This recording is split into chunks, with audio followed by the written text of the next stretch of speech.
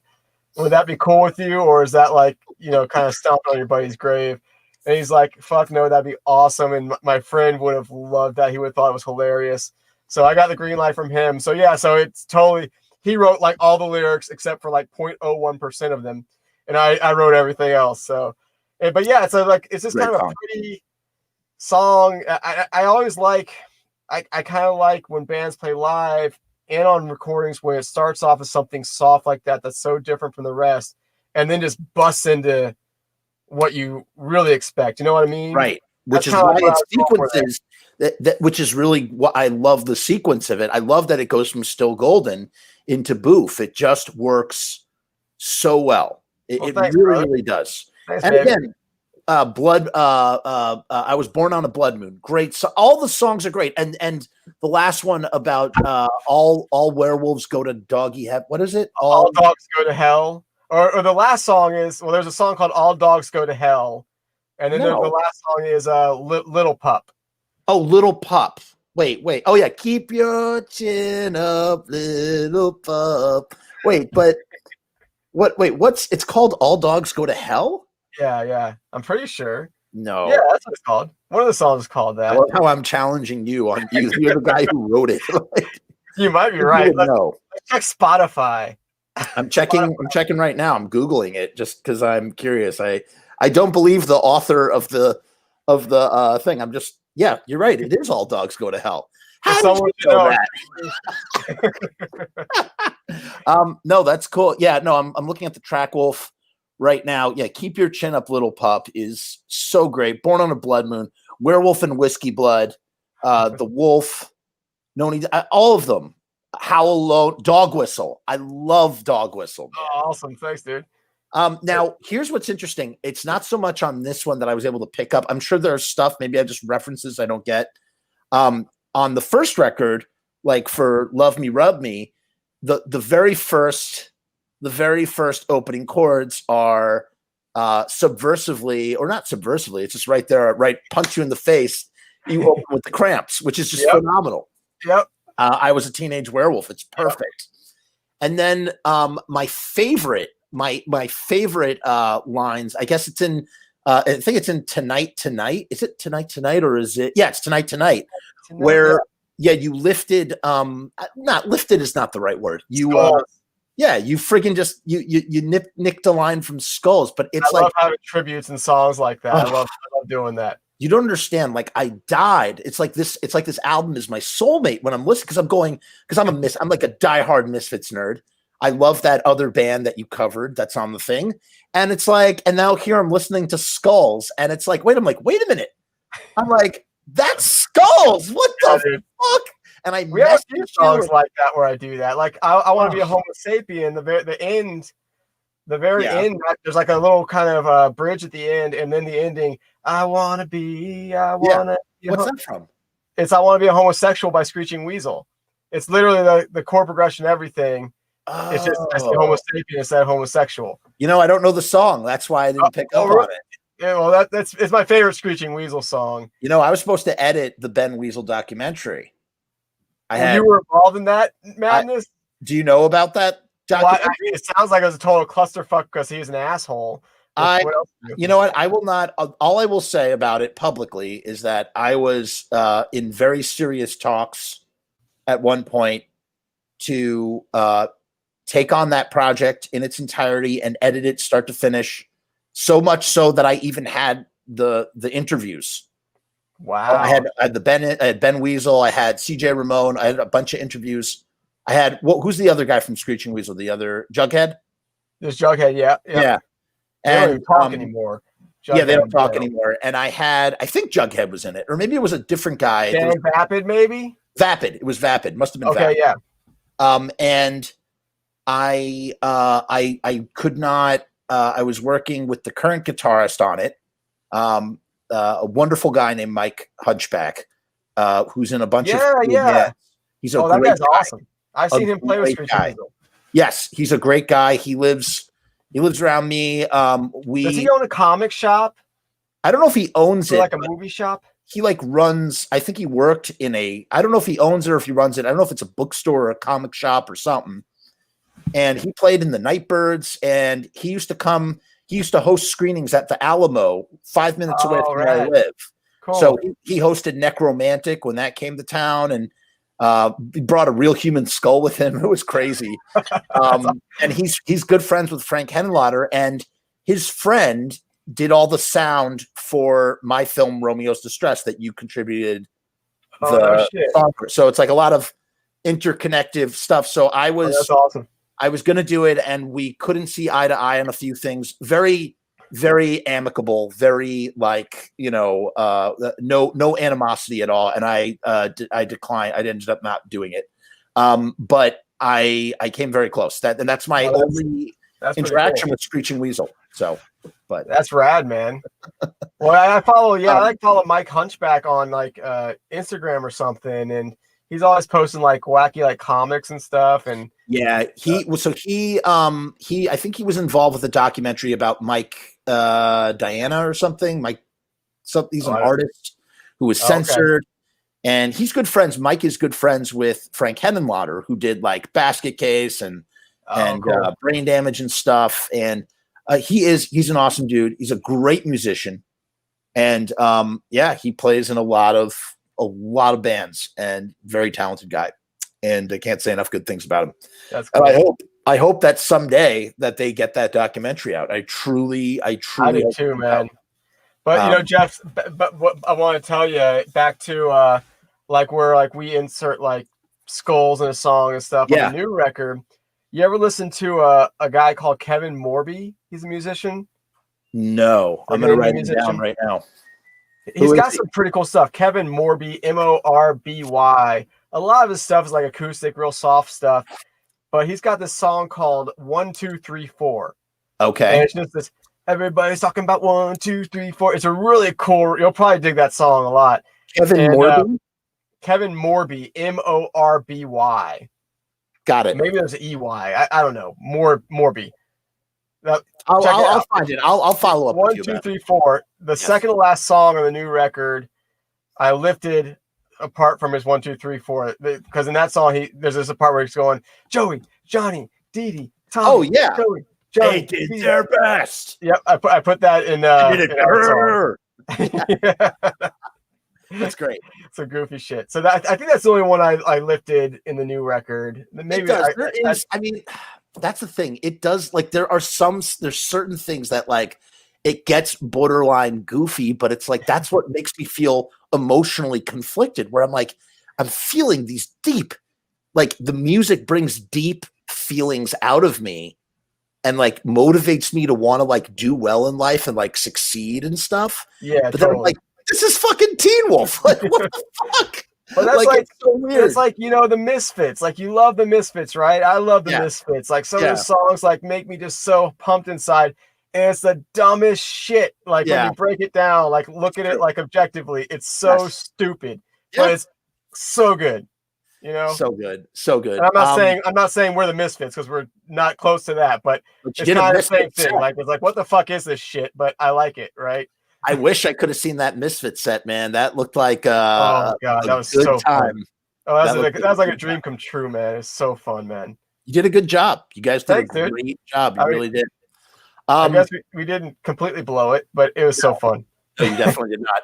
And you're an example of a band. So, the other thing that I always like to talk about, or I like to explain to, express, I think the secret of success in this day and age to build it, you've been very good about building up a following and a fan base slowly but surely. Yeah.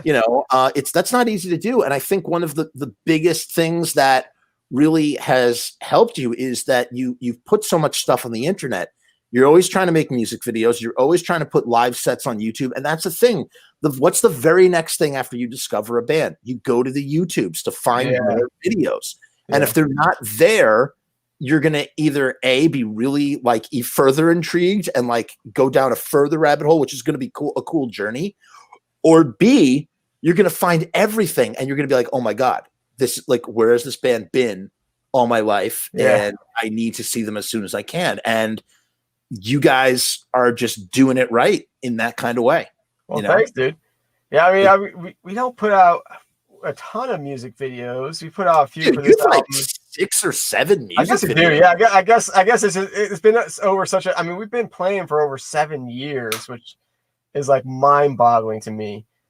So I guess over the span of time, it is a lot. But it's not like we put out 5 videos in a year, Right. And we play a ton of shows, so there's live videos of us that we didn't post. There's a ton of live videos of us all over. And you're always at Fest. You got this Fest thing going on, so you're always there at Fest. And Fest is always so awesome. They've been always so awesome to us.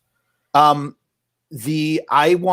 need to send you a song that I know only you will appreciate. Okay, it's on Spotify. I discovered this on Spotify when I was looking for Pixies covers, and I came across a song called Caribou.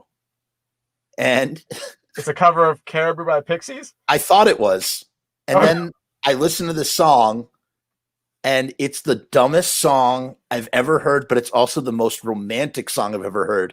But it's so romantic through how stupid it is. Are you ready for it? It has nothing to do with the Pixies. It has nothing to do with the Pixies. It's called Caribou. It's this guy. It's like this Daniel Johnson type guy Johnston, whatever, who's got an acoustic guitar, and the song, this is the chorus of the song. I'd walk through Caribou Poo just to hear you fart on the phone. And I was like, that's the most romantic thing I've ever heard in my entire life. It's like a new one. I would walk 100 miles. It's like a I would walk through Caribou Poo just to hear you fart on the phone. And it's like that's a commitment.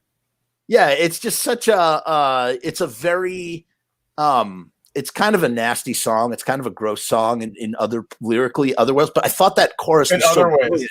Yeah, but I thought that chorus was so brilliant because I was like, that's so romantic that for you, you love this, or you care, or whatever, you're so attracted or whatever it is, your attachment is such that you would actually walk into Caribou Poo because you just to hear a fart, but not even love, man.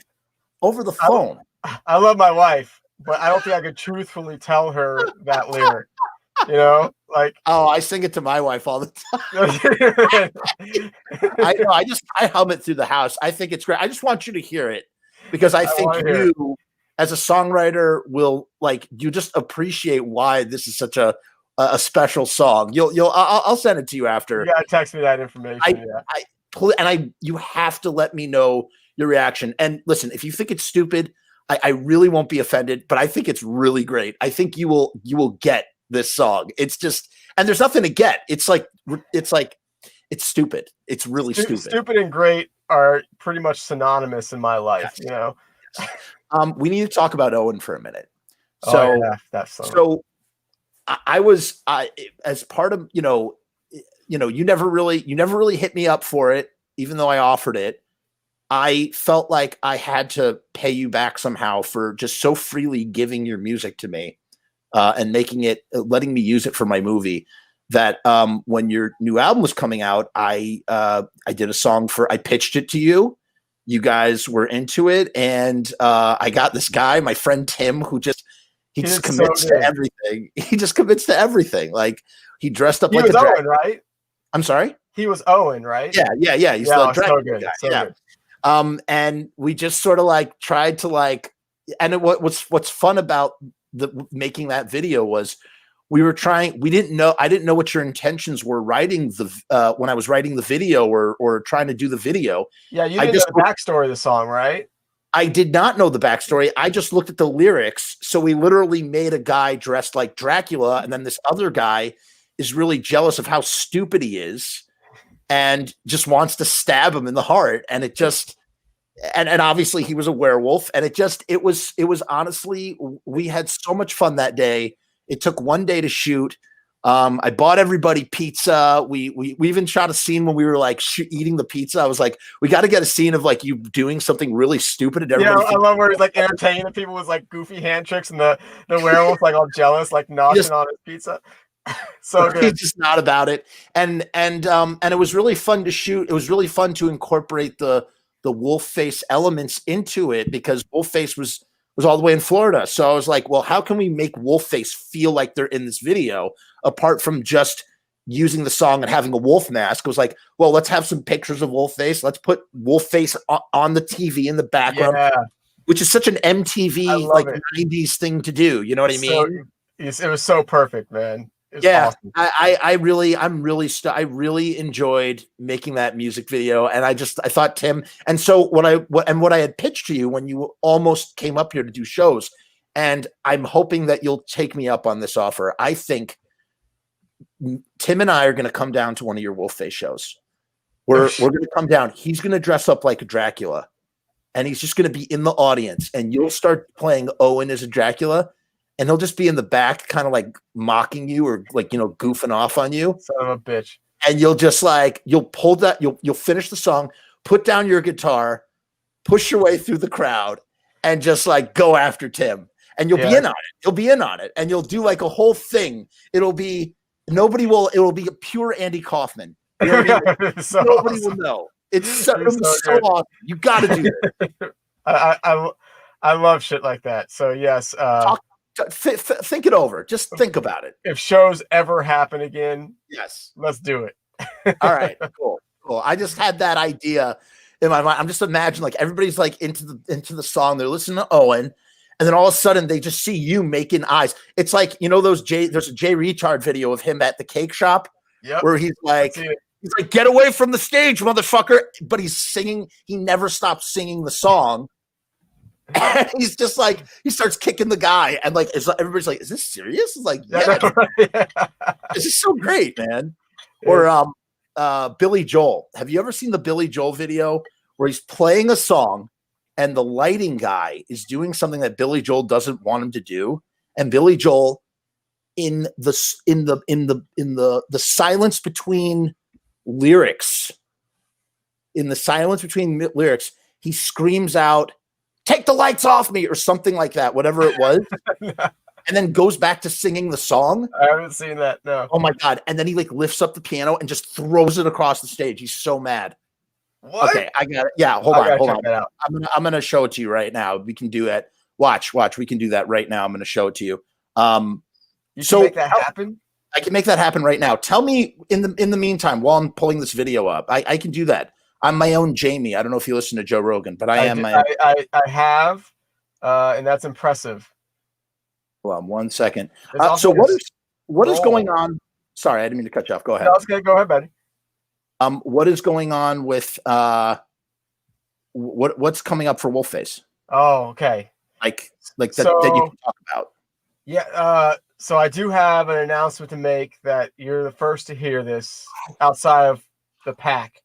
So a few weeks ago, I started recording Wolfface songs on my own as all electronic versions, like with like real cheesy 80s keyboards and shit. And I emailed you the Still Golden version of it. And it's great. I'm going to use it. I want you to use it in a movie. And I think they're coming out like really cool sounding to me. I think it's kind of fun, but they sounded so much like an old school like Nintendo game. Yeah. I was inspired, and I am now in the process of creating a Wolfface NES game that will be on physical cartridges that actually play in an old school NES. And I have I have some. While you're looking at that, I have some photos you can see of like some of the screens we have so far of the game, and I'm so excited about it. It's gonna be so fun. Do? If you really want to do it right, can you send them to me via Messenger, and I can actually share them on the screen if you want to share? Can you show them? Are they showable? I'm gonna just hold this up. You probably can't see it, but okay, even better. Locker room. You see little Michael J. Oh my God, side. That's just a little sample, and it's amazing. I'm gonna play.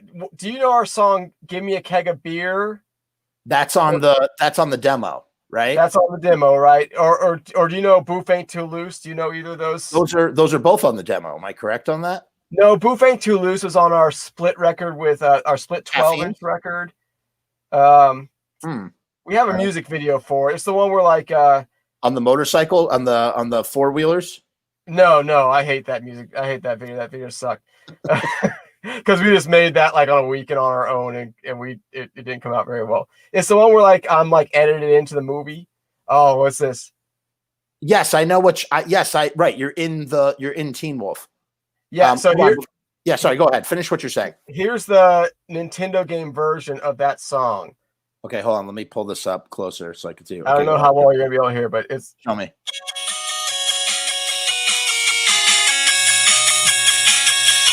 Isn't that badass? How are you doing that? Is it you use MIDI for that?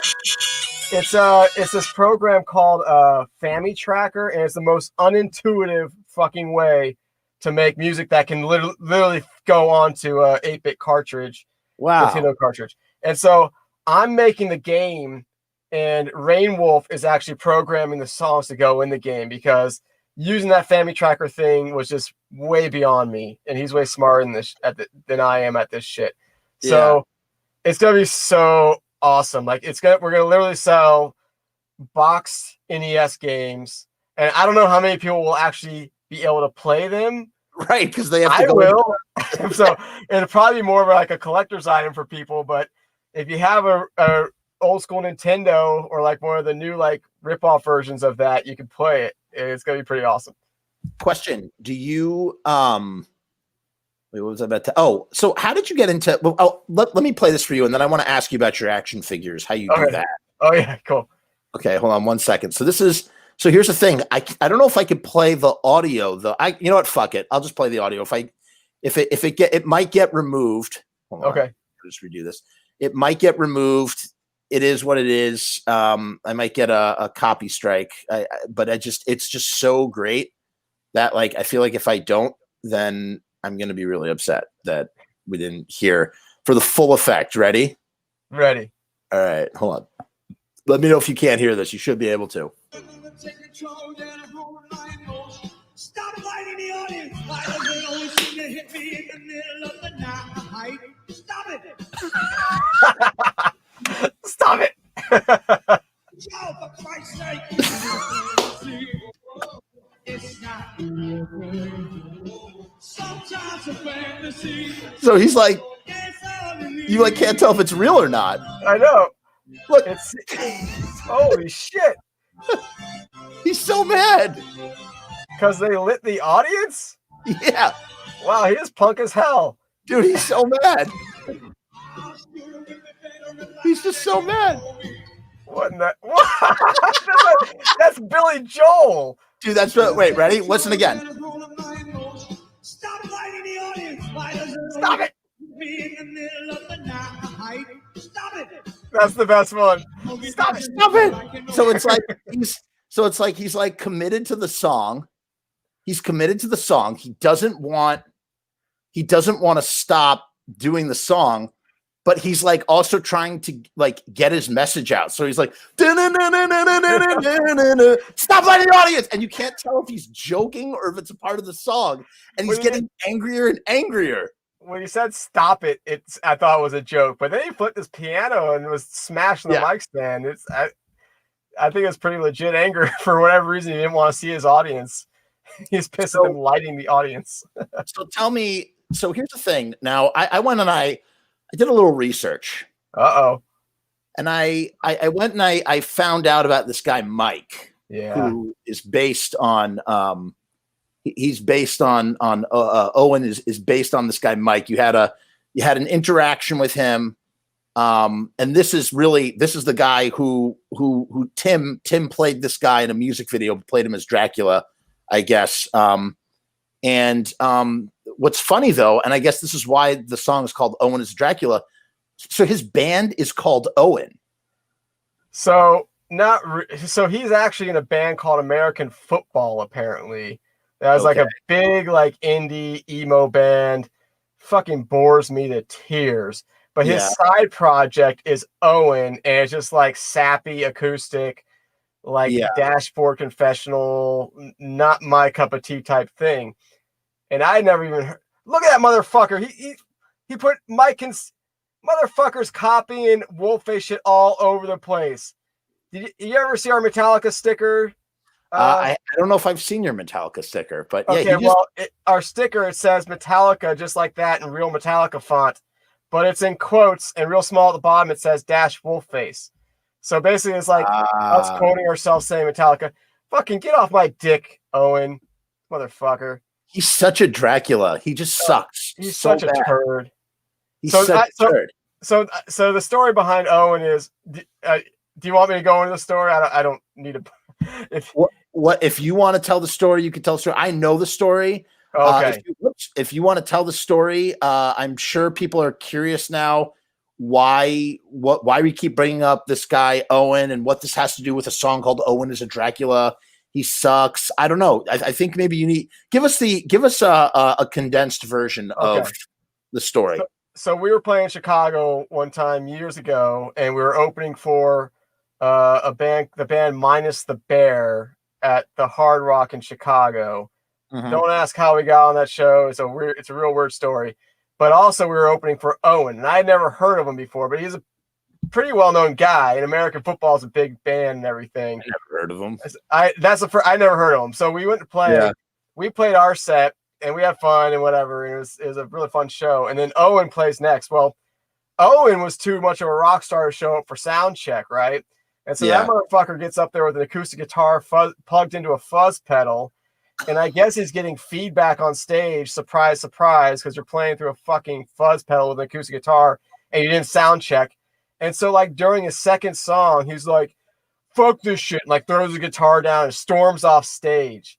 And then he just left. And there's, like, all these people there to see him. And I'm still, like, I'm all drunk and I'm still all werewolfed out and shit in my underwear. So I was like, fuck that piece of shit. So I stormed to the dressing rooms. We actually had a dressing room, which is crazy. But Minus the Bear had a really big dressing room. And so I stormed into their dressing room. And there's Owen, like, with his doing like a who's the 90210 Dylan McKay, like, stance against the wall, drinking a beer, right? Looking all douchey. And I storm in there in my underwear, full werewolfed out. And I was like, I just started talking shit to him. I was like, what the fuck was that shit about? And he was like getting smart with me and stuff. And I was wasted. I don't even remember what happened, but, like, we didn't fight. I tell people I kicked his ass just because I could have, so I might as well tell people I did. I agree. You were right to do that. And so it's just this funny little interaction. So then we're out in the parking lot. We just start changing his Wikipedia page, and I still have screen grabs of it where, like, it says, like, how he threw a hissy fit because his stomach hurt after he blew me in the alley before his set, and then he was last seen blowing me in the alley again. Like, just all this totally juvenile shit, and it was on his Wikipedia for a couple of days, so I guess his managers figured it out and changed it back to whatever boring shit was on there before. So ever since then, I had this feud with him, and it's just, I just love having feuds with people who probably have no idea they have a feud with me. Like Lars. Like Lars, exactly. I'm still waiting for a cease and desist from those motherfuckers in Metallica, but I guess I haven't gotten their radar yet. But it's a big yes. What is with the dicks? How did that come about? Because that's a great video. You just my god! And I gotta get that back on the internet, because now it's not on the internet at all. It was on Pornhub for a while. Yeah, that's where you go. That's what you do when it gets it sucks. So it's not. But I just got the guy who made. So, anyways, the story behind the video is we wanted a music video for that song "Death for Wolf Posers," and a good buddy of mine, Danny in Chicago, who does great, like, animation stuff for commercials and computer stuff. He's going to do the video. And so, like, my drummer Wolfart and I were on a text thread with Danny trying to come up with ideas, and I had no ideas.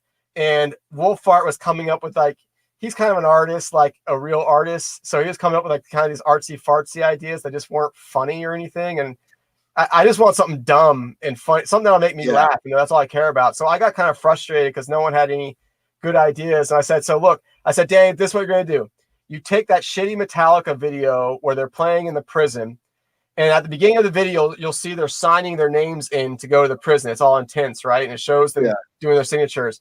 All I want you to do is you take that video, you paste our song on top of it. And when they're signing in, just make it like they're drawing dicks instead of doing a signature. And that's it. So Danny goes and runs with it. And I get a text message from him a couple weeks later. It's like, dude, how many dicks are too many in this video? I said, there's no such thing. No exactly. Such thing. And so about a month later, he texted me or emailed me the first draft of the video. And I thought it was the greatest thing I'd ever seen in my entire life. I was my wife was driving us someplace and I was in tears, laughing in the car. And God, it's so good. It's so good. Wow. And now it's that you can't. And it was on YouTube and it was getting a lot of views for a while, but then it got kicked off YouTube. Try Pornhub, and now it's on Pornhub. You know what I've seen? I've seen it happen to me personally. I've seen stuff wind up on the Internet Archive. Oh, I didn't know how to do that. Is that? It's like I don't know if you can create an account sign, you could put it on the Internet Archive. I've seen people do that. And well, I was thinking about putting it on. Isn't like Vimeo a thing that could host it, or do they take shit like that down too? They will take it down if there's a copyright strike issued, but you could absolutely post it. You could literally keep creating YouTube and Vimeo channels and keep putting it on, and then you could literally make a YouTube channel called "Fuck You Lars" and then just put it on, and it could get taken down, and you could literally make another one called "Fuck You Lars 2." That's a great idea. That's a great fucking idea. Doing it, just keep doing it. That's such a good idea. 36 until it's like, you know. Have you ever listened to Jim Brewer do his Lars impression? It's like no the best thing ever. Oh, I have. Yes, he does. Oh, yes, he does. So he does an amazing Lars like that. He does that like perfect Lars, like you know, just like totally nails Lars. And I don't know. So listen, you saw my Lars action figure, right? Yes. Well, I was going to ask you. We got to wind down here. I wanted to know. Tell me about the Lars action figure, and if you could describe Lars action figure as well, because it's literally just like. It's a legit looking action figure with like the, you know, the hard back and a picture of Lars looking like an asshole playing drums. Yeah. And it's like a picture of James like with a little quote saying like, give me fuel, give me fire, give me the 1/18th scale Lars action figure that I desire. Like something stupid like that. And the action figure in the bubble is literally just a pile of shit with little drumsticks sticking out of it. But it's like the classic emoji doo-doo. Like it's like a nice like ice cream it's a swirly dog shit. Yeah. Yeah. And then there's two drumsticks. And and so you've like, how do you make these action figures? Like, do you print it? Like, how do you do this? Like this, like kind of blows me away. I always have like goofy hobbies, and like whenever I want to learn to do something, I do it. Like this video game thing, I'm doing it. I'm learning from scratch how to do it. I'm doing it. It might not be amazing about the end product, but it's going to be good enough in what I want. So the action figures, there's a guy, an Instagram account called Death by Toys, who popped up on my Instagram, and he's one of the first guys to make like these kind of like underground goofy action figures of like he's the one who made like the Deadbeat Dad action figure where the bubble is just empty, right? And like says like he went out for cigarettes or something, or went out to get toilet paper. And so like I direct messaged him on Instagram. I was like, dude, how do you do these? And he gave me told me how to do it. Like where you what kind of cardboard you need to get for the backing, what kind of paper you get to print to stick to the backing and everything, and gave me tips on like where to find the bubbles and shit. And so I got Photoshop. I never used Photoshop in my life, and just figured out, watching tutorial videos and stuff, how to make like the stuff to go on the cardboard, for the action figure. And just figured it out and started making some. And I think I made like 8 or like 7 or 8 of them before I kind of stopped doing them. But they were fun. I just have goofy idea. Like I did like the 7 action figure from the movie 7, where it's just like box, the fragile box. It's a figure of the life. What's in the box? Yeah. What's in the box? I kind of like that one. Some goofy shit like. No, that's cool, man. Listen, when I quit smoking, I was a pack a day smoker for years and years and years, and I quit smoking when I was 22.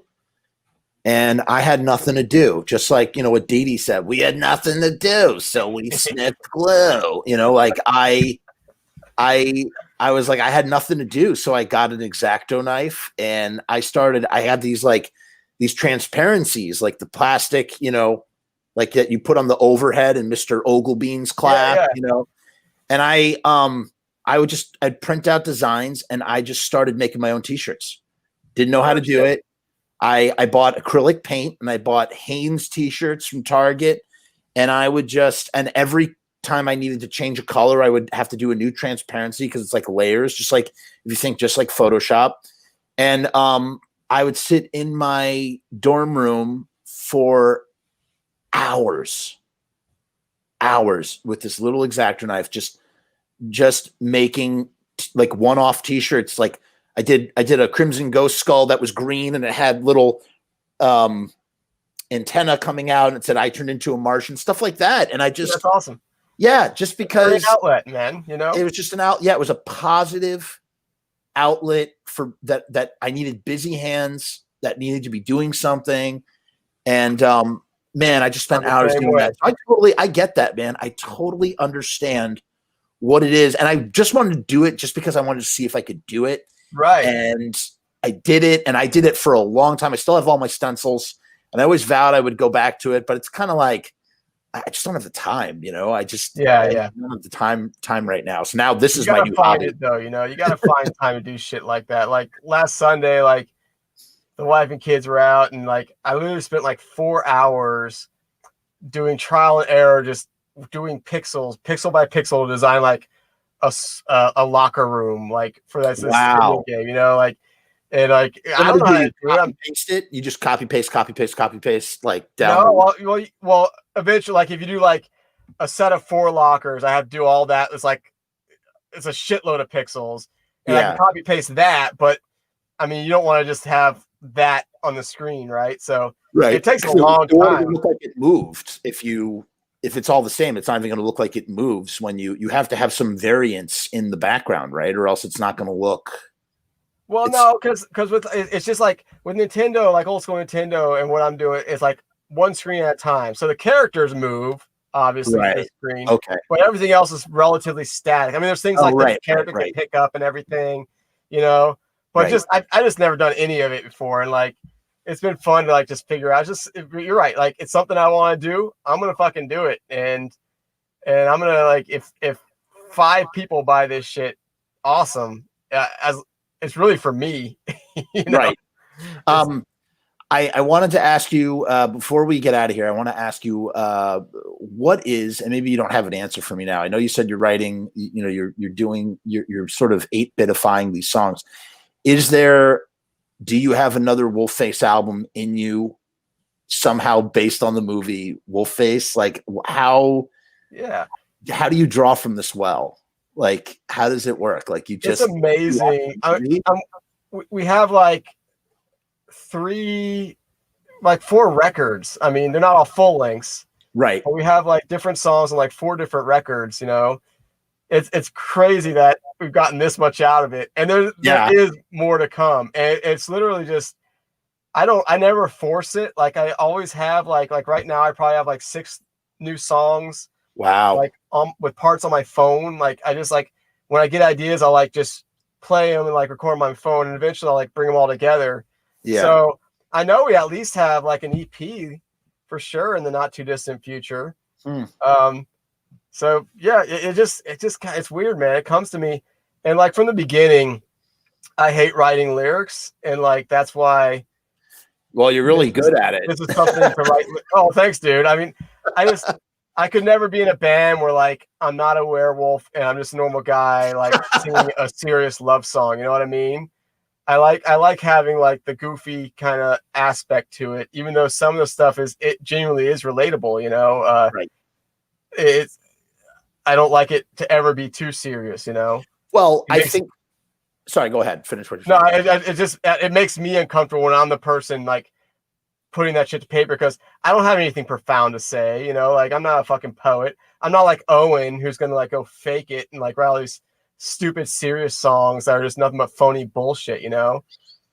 So but that's what makes it so interesting is that it's like you're rapping very serious things in a wolf mask because it's the only way that you can get it out. You use a wolf mask to get it out. And it's kind of like, I think that's pretty cool. Like that is like, you know, and again, that's why I appreciate this Caribou song so much because I'm like, I can't wait. It's like this guy is trying to like serenade. This is what I imagine when I'm hearing the song. He's so trying to serenade this love of his life or something. And like the most romantic thing that he could think of is that like he would wade through caribou poo. If only it meant that he could just listen to one fart from her butt. It takes a special kind of lady to appreciate that. Yeah, well, I don't know. You know. But this is the thing. But this is the other thing about the song is that just because he thinks it's romantic doesn't mean whoever is on the other end of that song is going to think anything and be like, what the fuck? Did you just write? Like, you know, like the cop's gonna get called 90% of the time, you know? Yeah, he's just like, what? Like, I love that. There's a meme of he's like, what?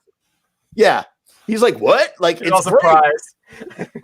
like there's a meme of Elon Musk watching a Serbian film, which is like a really fucked up movie. If you don't know what it is, I've never seen it. I know what it's about though. Yeah. So it's like a two cell meme, and on one side, or no, it's one.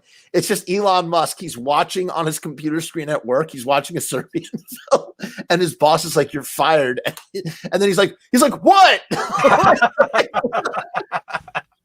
That's totally the fart guy when the girl is not into him. Like totally nonchalant, like totally nonchalantly, like, yeah, it's okay to watch a Serbian film at work. Like here I am trying to explain the humor of a meme. Like you can't. Memes are just feelings that you just express and just you get it or you don't, man. You get it or you don't. Right, listen, baby. You need to come back at some future date when I need like a repeat guest. I'm definitely going to hit you up. We'll have you back. There's more to talk about. There's a lot to talk about, man. Yeah, so much to talk about. We're gonna hang in person one of these days. One day we got a lot to talk about. So listen, I'm going to wrap this up, guys. For who's ever watching this, I'm going to put all the links below. Please, if your interest has been piqued by my discussion with Michael J, check out the music. Especially, I'm going to throw my hat in for my personal favorite album, Still a Son of a Bitch. It's one of those, again, it's a very special thing when you have an album that you have to listen to from the first song to the end. You can't just start in the middle. You got to listen to the whole album. It's like a ritual. You got to hear the whole thing from start to end. So that's awesome. You got to check it out, people. Thank you for joining me, Michael J. Wolf. We have more shows coming up. I got more guests for Pizza Punk coming up. If you missed it, we did some live pizza episodes. Check out we had Monty Melnick from the Ramones. He's the Ramones tour manager. That was a great episode. Go check that out, people. And subscribe, like, comment, share. Oh my God! Wait! Before we go, I forgot to ask you the thesis question. So sorry. You have to answer this question before you leave. Ready? Oh, do it. I'm sorry. I'm holding you up. Ready? The question is: this is the thesis question of the whole show. Oh, shit. Is pizza punk? And if pizza is punk, why is it punk? And if it's not punk, why is it not punk? Pizza is punk because you can put fucking pineapples on it with meats and it still tastes great. And I don't give a fuck about these purists that say pineapples on pizza or shouldn't be on pizza. That's not punk. Pineapples should be on pizza if you want pineapples on pizza. That's fucking punk rock. Individuality. Exactly. Who would have thought it would work? Who would have thought a fucking werewolf punk band would work? Juxtaposition, man. You'll never know until you juxtapose one thing with the other thing, and find out. So that's it, baby. All right. Peace and hair.